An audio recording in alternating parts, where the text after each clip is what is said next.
Un invito al Presidente del Consiglio Comunale di Agrigento, Civiltà, arriva dal consigliere comunale di Agrigento Roberta Zicari nella sua qualità di Presidente della Sesta Commissione. Le rivolgo un appello accorato, afferma la Zicari, convochi il Consiglio e ci faccia votare l'adesione alla rottamazione delle cartelle, ovvero la pace fiscale. Realisticamente la prima data utile potrebbe essere giovedì 8 febbraio. La prego di riunirci. Queste le parole che rivolgo al Presidente, aggiungendo: come opposizione ci siamo opposti a tutti gli aumenti tari, ai pignoramenti dei conti correnti, al progetto della Villa del Sole, ma il nostro voto contrario non è bastato a bloccare la volontà dell'amministrazione. Adesso che c'è un fronte ampio e compatto di consiglieri comunali che vogliono adottare questo importante provvedimento, la pace fiscale in favore dei concittadini ci dia modo di esercitare il nostro ruolo, di decidere e di scegliere. All'ordine del giorno ci sarebbero anche un atto di indirizzo per aumentare la tassa di soggiorno e per comprare un mezzo per la pulizia delle caditoie,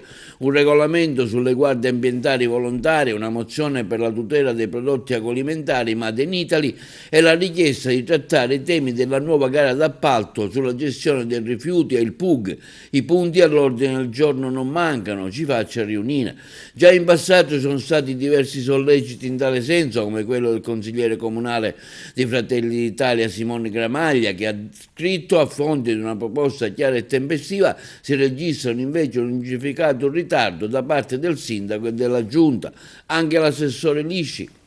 recentemente, nel corso di una seduta consiliare, ha dichiarato che l'atto del Consiglio va fatto al più presto, pena la decadenza di queste possibilità. Al momento nulla è accaduto, è tutto fermo, si ha l'impressione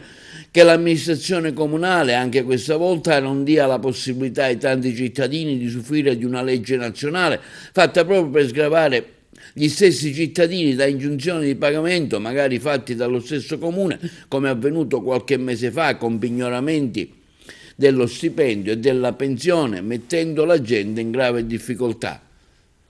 Consigliere Gramaglia, ecco, quali sono le ragioni per cui c'è questo ritardo in questa adesione, diciamo, alla rottamazione quinquis, che sarebbe importante per molti cittadini? È una volontà politica oppure un ostacolo burocratico? Io sinceramente sui motivi del ritardo non ne so parlare, quali possano essere, se non potrebbero essere come posso dire, delle deduzioni. È sicuramente una scelta che, se verrà approvata dalla Giunta, consentirebbe ai cittadini di definire in modo agevolato i debiti comunali come IMU e Tari,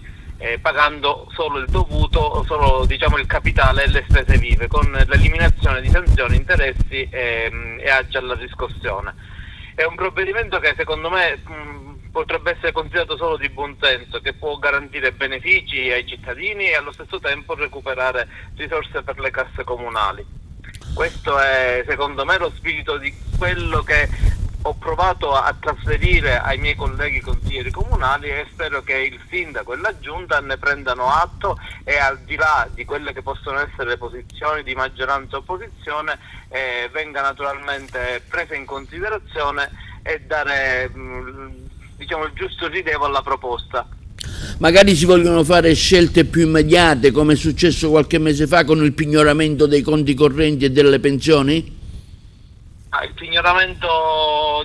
dei conti correnti, il blocco delle somme è tutt'altra storia, è sempre uno strumento che è consentito dalla legge, però in quella maniera, come abbiamo visto, si è creato solo e esclusivamente uno scompiglio all'interno di quelle che possono essere naturalmente